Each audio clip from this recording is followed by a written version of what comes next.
నాకు ఈ మధ్యన వస్తా ఉంటే నువ్వు హైదరాబాద్లోకి ఎలా అడుగు పెడతావు, నీకు హైదరాబాద్లో ఏం పని, ఇది నేను ప్రత్యేకించి చెప్తా ఉన్నా. మీరు ఎవరైనా నన్ను బెదిరించడానికి, బెదిరించే వాళ్ళ మీ అయ్యే జాగీరా తెలంగాణ.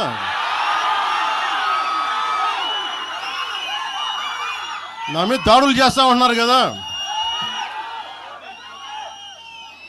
నాకు తెలంగాణలో బెదిరింపుల కంటే కూడా ఆంధ్రాలో బెదిరింపులు ఎక్కువ. నాకు తెలంగాణలో ఇంకా రానివ్వు అంటారు నన్ను, ఆంధ్రాలో అయితే తల తీసేయని అంటారు కోనసీమలో కొంతమంది. నేను ఓడిపోయినప్పుడు 2019లో ఓడిపోయినప్పుడు మన తెలంగాణ నాయకులు ఒకరే చెప్పారు, అన్నా మా తెలంగాణలో ఉంటే నీకు పరిస్థితి రానిచ్చేవాళ్ళం కాదని చెప్పి. నాకు నిజంగా తెలంగాణ అద్భుతంగా ఉండాలి, యువతకు అద్భుతమైన అవకాశాలు రావాలని కోరుకుంటాను తప్ప నాకు ఇక్కడ కొత్తగా బావుకునేది లేదు, ఏమీ లేదు. బెదిరించే వాళ్ళందరికీ ఒకటే చెప్తున్నాయి. నా ఇంటి ముందు ఎందుకు పెట్టారంటే ఎవరన్నా దాడి చేయాలంటే సంతోషంగా ఇదే నా ఇంటి అడ్రస్, అది మీకు తెలియదు. నాకు అలాంటి భయాలు లేవు. నాకు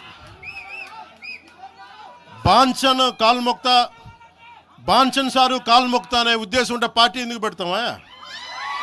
అంత భయపడేవాళ్ళంత పార్టీ పెడతామా? మీ ఇష్టానికి మాట్లాడితే మేము భయపడాలా? ఏ రోజున ఒక్క మాట మీకు కేసీఆర్ గారి గురించి కానీ ఇన్ని సంవత్సరాల్లో 12 సంవత్సరాల్లో ఒక్క తెలంగాణ నాయకుడిని ప్రభుత్వం ఏర్పాటు చేసినప్పటి నుంచి ఈ రోజు దాకా ఒక మాటంలా. ఇంకా మా వాళ్ళు తిడతా ఉండేవాళ్ళు, నువ్వు మెత్తబడిపోయి ఏం మాట్లాడలేదని. అడగండి ఒకసారి, అందరిని పేరు పేరున ఒక్కొక్కరిని అడగండి. నీకు పౌరుషం చచ్చిపోయిందా? పౌరుషం చావలా, తెలంగాణ మీద ప్రేమ చావలా. అది తప్పుగా అర్థం చేసుకుంటారు. మీరు అర్థం చేసుకుని నేనేం మాట్లాడిన ప్రస్తుతానికి అని చెప్తా. ప్రజలు కోరుకున్నప్పుడు నేను మాట్లాడతా.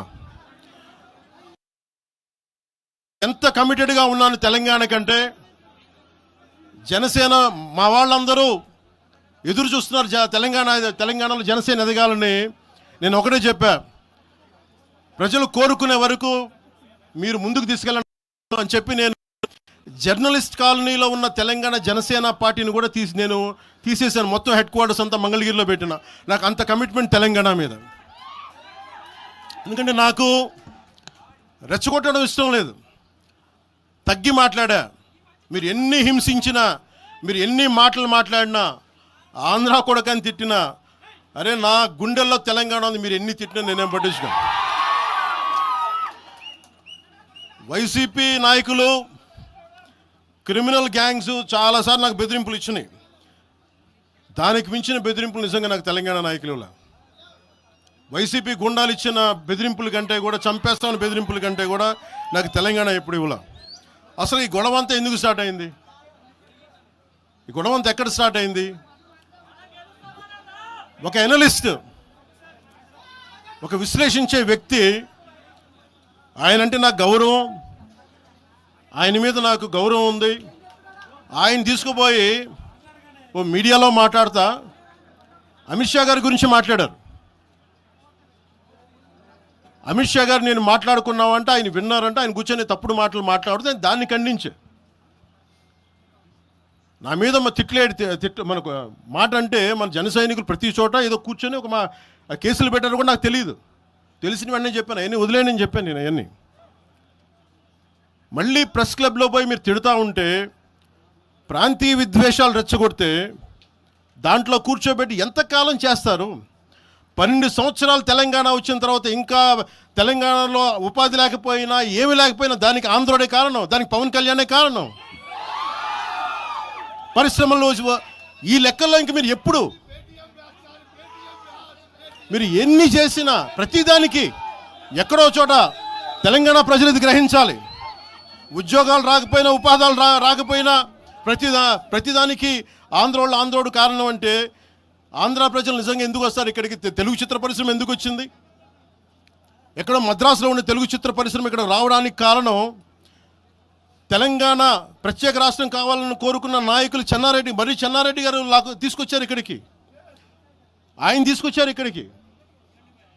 50 సంవత్సరాలు కలిసి ఉన్న రాజధాని. ఇక్కడ సడన్గా పోయి మీరు ఇక్కడ రాకూడదు అని కొంతమంది నాయకులు, ప్రజలు, తెలంగాణ ప్రజలు వేరు. నేను మొదటి రోజు నుంచి చెప్తా ఉన్నా, పాలకులు వేరు, ప్రజలు వేరు.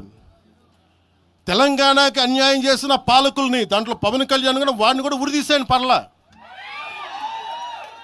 పాలకులు వేరు, ప్రజలు వేరు.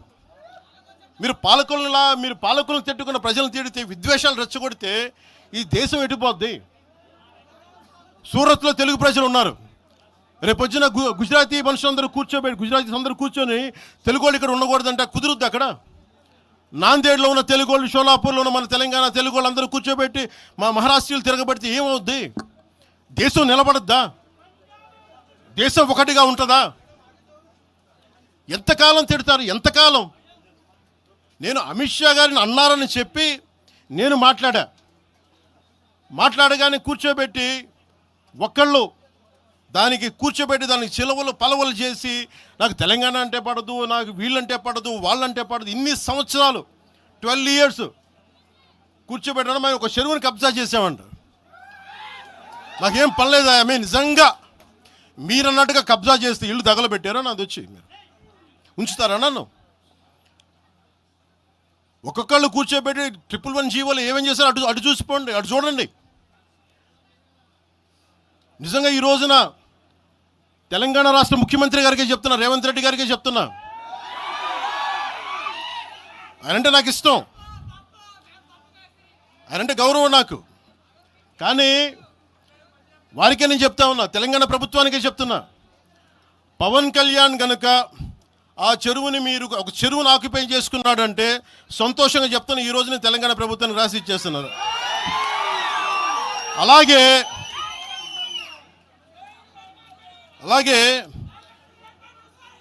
లెఫ్ట్ మేము వామపక్షవాదులు అని చెప్పి ఒక ఎనలిస్ట్ మాట్లాడతా, ఇది ఎలా ఉంటుందంటే, ప్రపంచ కార్మికులారా ఏకం కండి అని చెప్పే వామపక్ష భావజాలం ఈ రోజున ప్రాంతీయతకు వచ్చింది. ఆ వామపక్ష భావజాలం చెప్పే వ్యక్తి అనలిస్ట్ ప్రకారం ప్రపంచ కార్మికులారా ఏకం కండి అని చెప్పే వామపక్ష భావజాలం ఈరోజు ఎక్కడికి వచ్చింది? ఆయన చెప్పిన విధానం ప్రకారం ప్రాంతీయతకు వచ్చింది. కమ్యూనిజం ఎందుకు చచ్చిపోయిందంటే ఇలాంటి వాటి వల్ల చచ్చిపోద్ది. ఈరోజు గద్దర్ గురించి మాట్లాడతారు. బండెనక బండి కట్టి 16 బండ్లు కట్టి ఏ బండిలో పోతాం నైజాం సర్కార్ ఓడా అంటే అది ఈరోజు మాకు వచ్చిన ప్రేమ కాదు. మాకు అది నా చిన్నప్పుడు చెప్పాను ఆ మాట, తర్వాత ఫస్ట్ మీటింగ్లో చెప్పా. గద్దర్ గారు బతికున్నప్పుడు మీరందరూ ఏమయ్యారా? గద్దరన్న బతికున్నప్పుడు మీరందరూ ఎక్కడున్నారు? గద్దరన్న వెన్నులో బుల్లెట్లు దిగితే గద్దరన్న నా దగ్గరికి వచ్చాడు. ఒకటి అడిగాడు ఆఫీస్కి వచ్చి, మన జర్నలిస్ట్ కాలనీలో ఉండే జనసేన ఆఫీస్కి వచ్చి, అరే తమ్మి నాకు బుల్లెట్లు దిగినీరా, నాకు వెనకాల నన్ను స్వేచ్ఛగా రే అని పిలుచుకునే అంత చనువు మా ఇద్దరి మధ్య, నాకు బుల్లెట్లు దిగినీరా ఈ వెన్నులో, నడవాలంటే ఇబ్బందిగా ఉందిరా, నాకు కార్లో పోవాలంటే ఆటోలో తిరగలేకపోతున్నా, ఒక అండంగా అడుగుతున్నా, హక్కుగా అడుగుతున్నా, బండి కొనివరా అంటే ఆయన